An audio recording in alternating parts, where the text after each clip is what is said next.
Hello, welcome back. Today I want to look at a game that I had against Marcus Harvey. Eventually we reached this position. I'm black.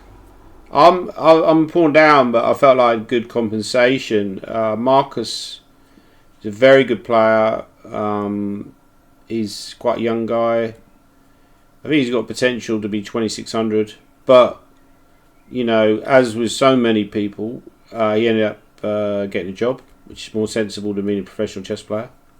So he's probably one of the strongest amateur players in the world, and he's playing for Wood Green at the moment, who are a very strong team. I played for Wood Green in the past as well, but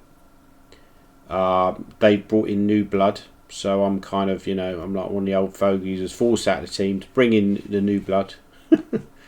But yeah, we played in the final round of 4 NCLs, so I think Marcus maybe needed a win for GM normally, so he played so well. I can't even remember it. I think the last time I even got a GM norm level performance, obviously I'm already a GM, so I don't necessarily need GM norms. You just need it for your ego. Last time I got GM norm level performance was about over 10 years ago. I think it was in the Scottish Championships where I got an over 2600 performance. So it's been a long time in a classical tournament where I performed over 2600. It's quite a depressing thought, actually. And now I still have vague ambitions of getting to 2600, but it's not going to happen, I don't think. Anyway, I was playing Marcus. We got this position, and it's black to play. I played a good move, Queen B4. Marcus went Rook F3. So here, yeah, I really had to calculate, like, quite seriously here. What should I take? Because there's a couple of captures that are quite crucial here. And thinking about it now, maybe there's even a move like Knight B3. But the other capture, well, I took on A4. The tactical idea is if he takes the Queen, obviously can't take with the Knight because the Rook is hitting the Queen. If he takes the Queen, you take on C3, and you regain your material. And the theory is you got a good position. I mean, you could have played something like this, but given I got control over the dark squares, I don't think this position favours white at all. I'd probably just drop the bishop back somewhere and have a good position. I probably don't take on b2 because it's going to run in some nasty pin, but yeah, but the other capture I seriously considered was this. Now you could take on d3 as well, but let's say you take on a4 the Queen. Yeah, I wasn't sure about this position. I felt it's more or less balanced, a little bit like the game actually. So in the game I played knight takes, and Marcus played like quite an aggressive move, e5, and he said after the game that maybe black had the option playing b5, which is would have led to a very sharp position. I didn't really consider b5. I was actually even also consider maybe the move knight c5,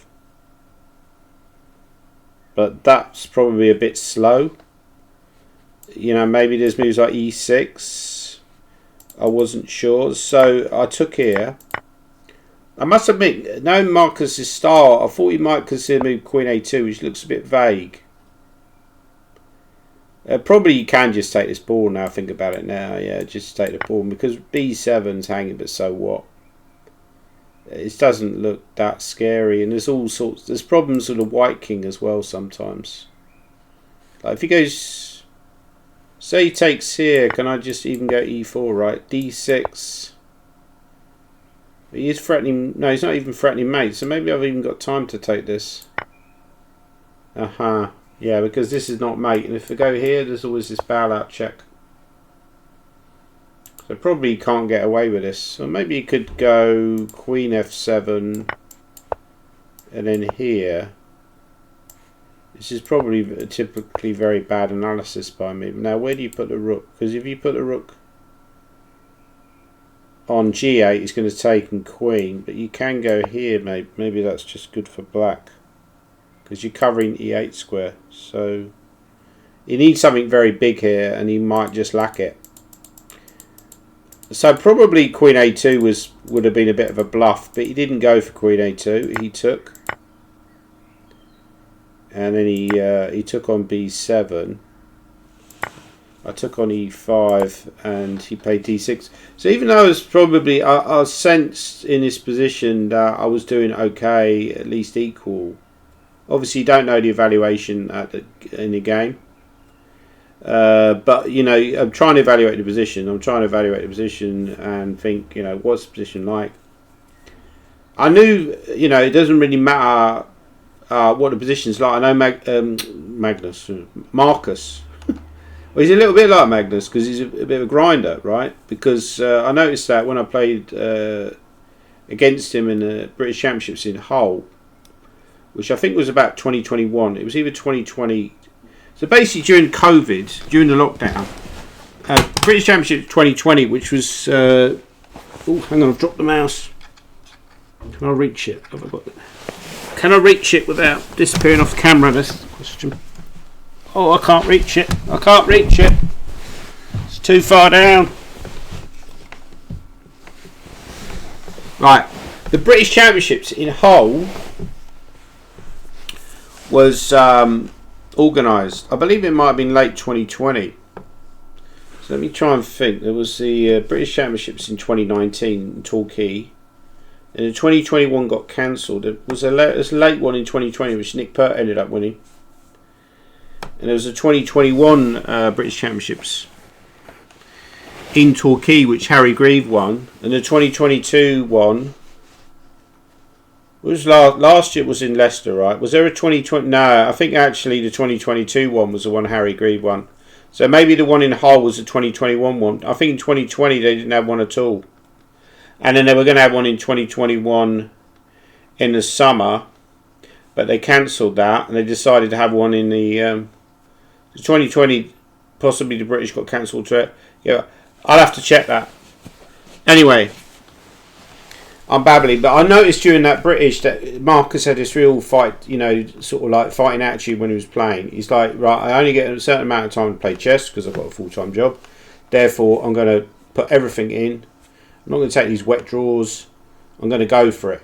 I think that's just generally his style anyway. He really believes in himself. That's the, you know, the attitude you have to have when you're playing chess. He's got a lot of self-confidence. That's really good. He's a very good blitz player as well. So he's got a lot of things going for him in general. And in this position after move d6, yeah. So I think my moves here were fairly straightforward. I took.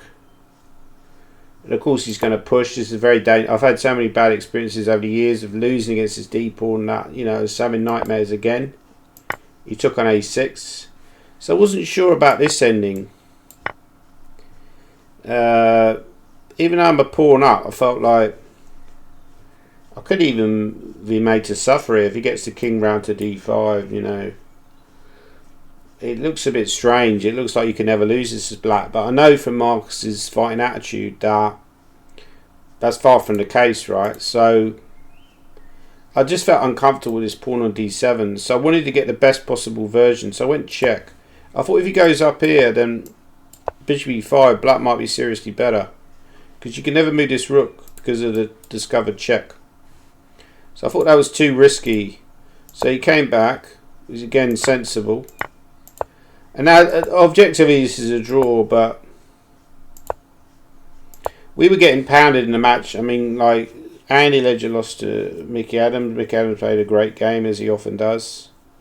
I mean, when you watch Adams plays, he's so impressive, you know, just the way he plays chess. He's just got so much natural ability, and he places pieces on the right squares. He just makes it look easy. We're all struggling to play decent chess, and he's just making us look like patzers. He could have probably beaten our team in a simul, to be honest. Probably 8-0, you know. But yeah, he's just that good. But yeah, the rest of the team was also the rest of their team was also very strong. So we really had our work cut out. But this position is defendable for black. I couldn't really work out whether I was playing for a win or a draw. I felt uncomfortable here with his pawn there. I just felt psychologically uncomfortable. Objectively, this is a draw. So this is where I was making a big decision. Should I get out the exchange and just grovel? Because I felt like, even though it doesn't look like there's any danger for black, I knew that if he could centralise his king, he could start pushing for the win. So, but I felt like it was too early to give up. I felt like I could always do that later. You know, if things got really desperate. You know, it just felt like that's a big psychological admission if you take the pawn now.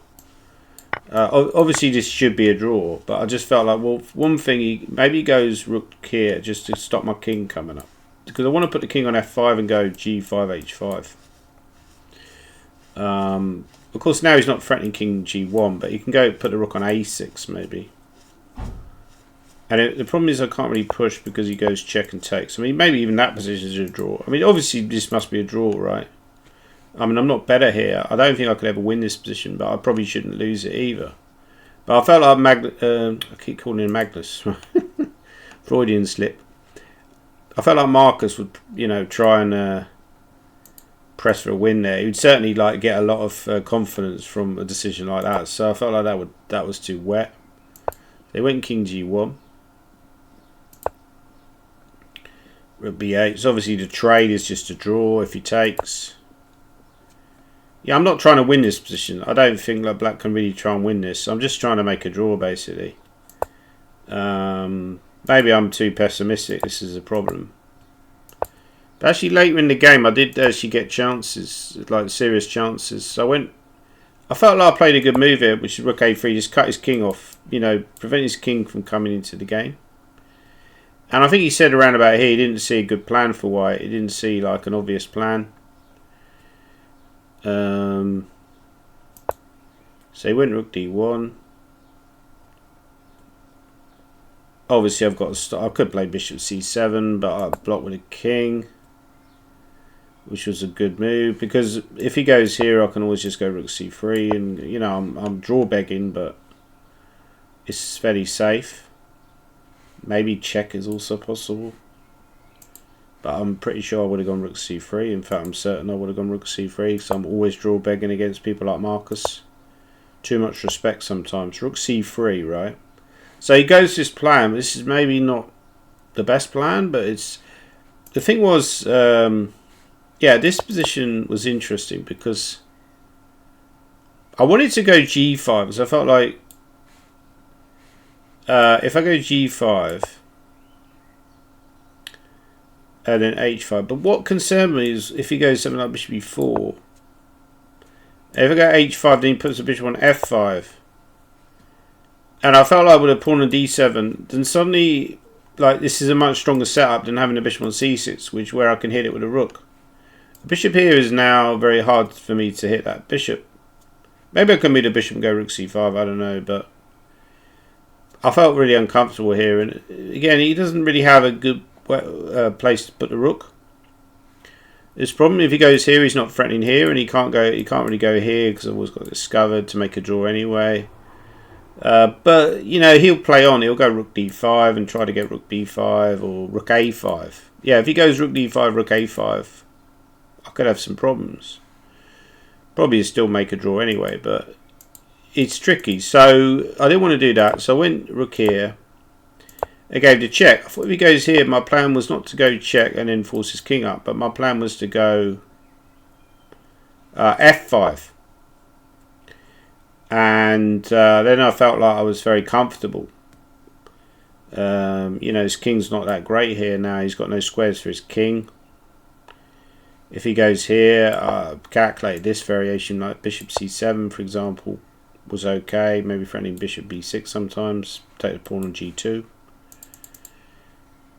So he, after rook check, he came back, and this is where I went f3, which is actually quite a good move. So as soon as he went back, I felt like f3 is the right way to go. Just get rid of that pawn. And then I went rook h2. And this is where, yeah, Marcus had a long think. So he could have played a variation like this and then gone here, but then, you know, I mean, I might be seriously better here. Potentially. I don't know what the computer says. What does the computer say here? It's still a draw, yeah. Because a lot of situations where, you know, say for example, it's saying this actually. If I take, he goes bishop check. It's a certain draw once he gets rid of this pawn.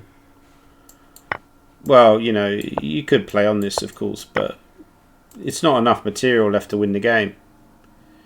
So in the game, I just decided to take a draw, rook h1. So after bishop b7, rook h3, he said this move was possible. Ah, but then check is still a draw, right? But I thought you might go king e2 actually, because this is what I wasn't certain about, whether, you know, I just felt uncomfortable with the pawn on d7. Given I felt I was suffering slightly earlier. It's psychologically hard to adjust, even though objectively I was probably never worse actually. So if you go here, yeah, there are chances to win this. You know, I'm sure Marcus as black would have played on. That's certain. But, you know, I don't have the confidence, maybe. Maybe I lack confidence now. I need to work on my courage. Yeah, I mean, objectively it's still a draw. I don't have two connected pass pawn. I've got one pass pawn. So objectively, well, I'm a pawn up, you know. I mean, obviously I am a pawn up, you know. Materially speaking, I'm a pawn up. But this pawn is huge compensation. And it's opposite colour bishop. So very drawish anyway. I think if you simulate this game and then played it out like a million times, probably black would win slightly more often than white from this position if you play on with rook h3. But the vast majority of games would end in draws. That's just my feeling. If the players are fairly equally matched. Yeah, so drew that game against Marcus. So overall I had a decent final weekend. So at one point in the foreign sale this season I was on -2.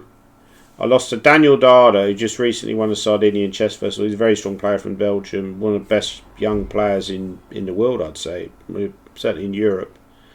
And also lost to Jose Camacho Colados, another quite strong player from Spain. So I was on -2. I hadn't won a game. This is after about round 7. And I turned it around. I won 3 games, so I ended up in the plus score. So that was quite encouraging, you know. So my form has recently been fairly decent. I've just got to keep it going, basically. I've got to work hard. It's all about hard work. If you put the work in, you're going to get good results. If you don't be surprised if your work drops off. I mean, I noticed there are a few people who play the 4NCL. It makes a big difference if you play a lot. You know, someone like Simon, he came in, he didn't do very well, but first he was playing against very strong opposition. Secondly, Simon just doesn't play. So it's tough when you don't play. Play chess. Like, I play chess all the time, so it makes a big difference. You know, someone like Marcus, he's doing very well to have the rating he has. He's not playing many tournaments, but when he does play, he's playing very well. So he's probably one of the strongest amateur players in the world. So anyway, that was my game against Marcus Harvey. Please like the video. Please subscribe to the channel if you like the video. I've got I'm probably going to show off 1 or 2 more games from the 4NCL. Are just gone, but it's basically finished now. So it's the final weekend. So anyway, yeah. Thanks again for watching the video. And by the way, if you're interested in coaching, I'll leave my email address in the description.